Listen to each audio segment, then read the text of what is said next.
so much to talk about. But before we get into any of that subject matter, let's take care of business here. John King, why don't you give me the King's Court? Take it away, buddy. Okay. Now, I could tell you my name is John King and that I'm a 43-year-old American and I'm a steelworker by trade. But I wish to connect with the 4 people listening to me on Micro 1650 in Tonawanda, New York. I say 4 because it's Sunday night and we will be in the same time slot as America's Funniest Home Videos, American Dad in 60 Minutes. So most of the people would rather watch babies farting or laughing, a satirical sitcom on fatherhood, or a biased, half-assed journalism show. This is our maiden voyage aboard Orion Radio and Micro 1650 AM, so I thought I would get personal. My job is... Did we lose John? Gwen, are you there? Okay, yeah, we lost John. Okay. I don't know what happened to John. I think, whoopsie daisy. Anyway, we'll get back into the swing of things here. We were talking earlier about the Constitution, and John, if you come back, just chime in. But there was also this idea that they're floating around. Yeah, I know we lost John. We were floating around that said, oh, let me pull it up. Here we go. Obscure clause may help U.S. avert default. Now this chaps my hide something fierce. But the White House brought that up. Oh, okay. Yeah, I'm a little chapped about that too. Yeah, and everybody should be chapped about this because they want to use the Constitution to fit their little needs. The White House could resort to a little-known line in the U.S. Constitution to prevent a ruinous default if Democrats and Republicans do not agree to raise the debt ceiling by August 2nd. The 143-year-old clause, written to address still potent divisions after the bloody Civil War, has been dredged up by legal scholars as well as the U.S. Treasury Secretary to suggest how a debt debacle might be avoided. Case in point, what they want to do is say, well, you know, because Article 14, or the 14th Amendment, pardon me, says the validity of the public debt of the United States authorized by law shall not be questioned. Basically what they're saying is that technically the debt ceiling is unconstitutional and that President Obama can take action unilaterally so as to avert a default because the validity of the debt shall not be questioned. So that's the way they're taking it now. My jaw dropped. Let me just tell you something when that happened. When I heard about that. It's absolutely crazy. John King, are you back? Yes, thanks to Skype, I went on a little bit of a hiatus. Well, but I'll tell you what. Finish your King's Court, and then we'll get back into this. So hurry up. Get to work. Oh, good. Thank you. My job is to inspire thought and provoke reaction. If I offend you, then so be it. Although my job is not to offend but inspire debate, because it is by debate that ideas are shared and free thought is allowed to flourish and revolutions are born. So here is a little inside scoop on John King. I have been on a spiritual journey now for about 30 years. I have often pondered the question of reincarnation, and if given the opportunity to come back as anything I want, what should I choose to be? A tree? One that lives about 3,000 years, as the oldest one is approximately 3,000 years old and is still alive today? No, because I would get chopped down and used as firewood. A fly and live life in the fast lane and move on to a better form of life in less than 3 days? No, they eat garbage. I have pondered the question of death and have asked how long should I live in my next life before I choose, and I have battled the sea turtle for 400 years, but I'm afraid of sharks. I have battled the tree, but would fear that I would be burned and chopped down, and that would be a painful death. So, at last, 22 hours ago, I have arrived at my conclusion, and surprisingly enough, it has human benefits. No, it's not a human. I want to come back as a dog, and I'll tell you why. They do carry one thing in common with humans, a social order. There is a top dog, and there are the underdogs. Odds are I would be that underdog. I mean, if they get old and useless, I, as a dog, can be put to sleep, and that's more than I could say what we did for Grandma last year. They sleep around the house all day, they eat and poop in the yard, but best of all, they can lick their own testicles. Yeah, every once in a while, dogs eat their own poop, but the way I see it, you have to take the good with the bad. The top dogs in Washington ponder putting the country deeper into debt so they can lay around and lick their testicles while you and I, the neighborhood mutt, is left eating poop. So no change there. Back to you, Joe and Gwen. Thank you. Thank you, John. How fitting as I'm talking about eating poop by accepting or reading this poop that comes over the news wires every day, like, usurping the Constitution time and time and time again by doing things that are not in the best interest of this country. And I mean, you kind of just hit it right there. So yeah, I think it's good, man. I think I'd want to be a dog too if I believed in reincarnation. You sold me on it. I'd want to be a big Great Dane because they have the big pals.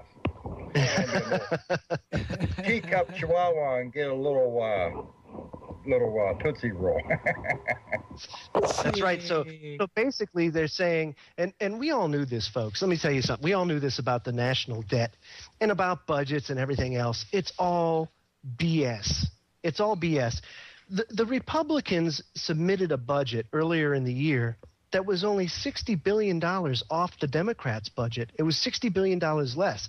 So instead of being $1.5 trillion over, it was $1.493 trillion over. Okay, all right. So they claim to stand, well, we're not going to raise the debt ceiling, and we're not going to do this, and we're not going to do that. But if that's the case, then why didn't you offer up to the table or ante up to the table a balanced budget? Why then did you submit a budget that was so far over that it kind of shows your true colors? People don't see this, but that's what happens. So what you're seeing on TV, oh, by cracky, we're not going to raise the debt ceiling, whatever. Yeah, okay, whatever. You're going to raise the debt ceiling, and you're going to do it, and it's probably going to be enough to get through the next elections so you can kick the can down the road just a little bit more. But what people need to understand is you can kick the can all you want. We're already in default. We've already begun the default process. Because of inflation, our debt is actually worth less to our debtors. So technically we're defaulting on them already. So the fact that they say, well, we don't want to default. Yeah, you already have. The dollar's devalued. Boy, I miss Griff at this point in time, guys. What's a dollar anyway? No, what's money? What's money? Yeah, what's money? And in a sense, he's got a point. But unfortunately, society and unfortunately the world runs off of this fiat paper money.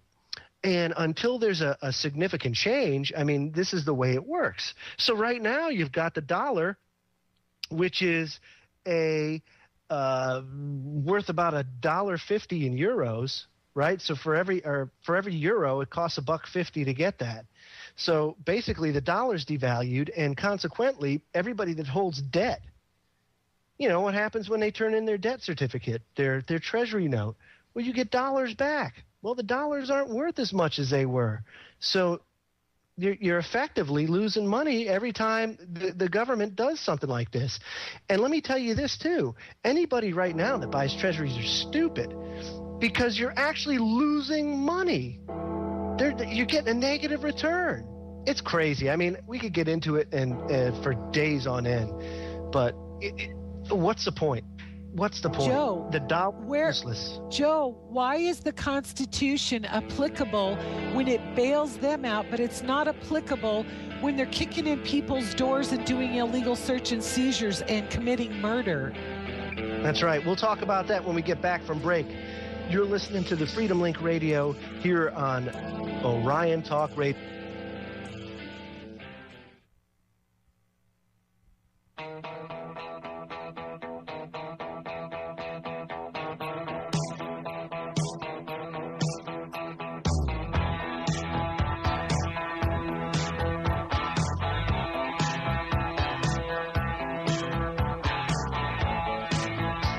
Boy, these really are urgent times we live in. And let me tell you, folks, it's back-asswards, too. Everything is backwards. Whoever thought we would live to see the day in this world and this country that, you know, we take debt and we pay our debt with debt. I mean, it's just so crazy, you know? There's remedy, though. There's remedy, though, Joe, and people don't educate themselves enough to know what the remedy is, because we cannot pay debt with debt, and that's why we have House Resolution, Joint Resolution 192 that was signed June 5th, 1933, because when they took the gold away from the American people, we had nothing left to pay debt with. But people won't educate themselves. They're lazy. No, that's true. You're absolutely right. John King, you got something to add there? I heard your mic. Nope, just getting back in, figured break was over. Yeah, you know, it's quite over. And but you're right, Gwen. I mean, this is a serious problem. And unfortunately, through history, people with or countries with fiat currencies don't last that long. It's got to come crashing down at some point in time. We're overdue. Oh, yeah, we're way overdue. Yep. And with fractional reserve banking, it's even worse because the banks lend out all this money, but they only hold about 10% on hand at any given time.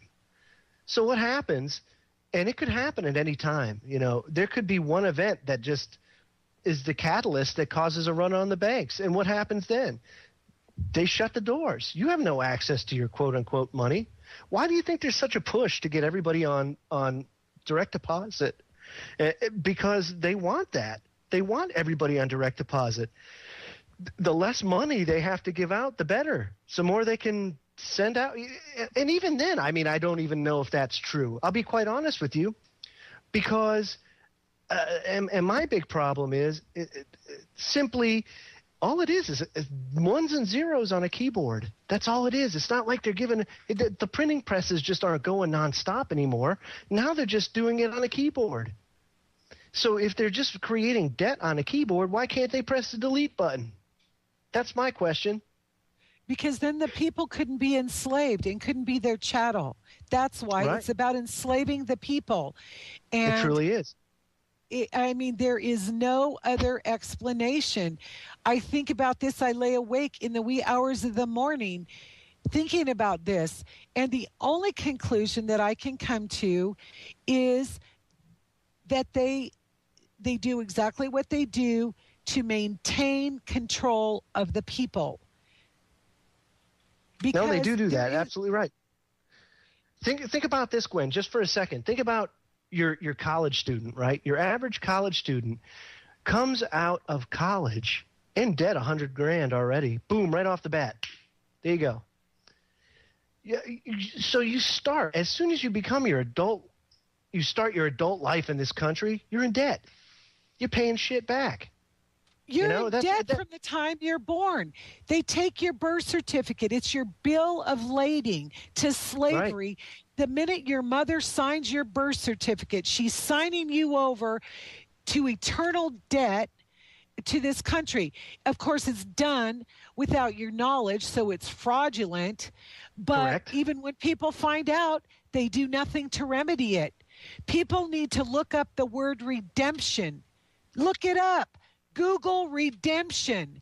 Read. You know, you're not talking about like turning your cans in, are you? You know, like you're not talking about recycling your cans going to the redemption center, are you? This is something totally different.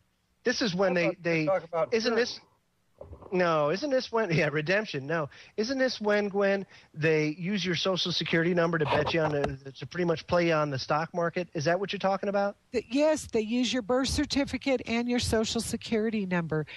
From the time that you were born, the corporation of the United States has used your birth certificate and your social security number as collateral to borrow money from the private corporation, the Federal Reserve Bank, and they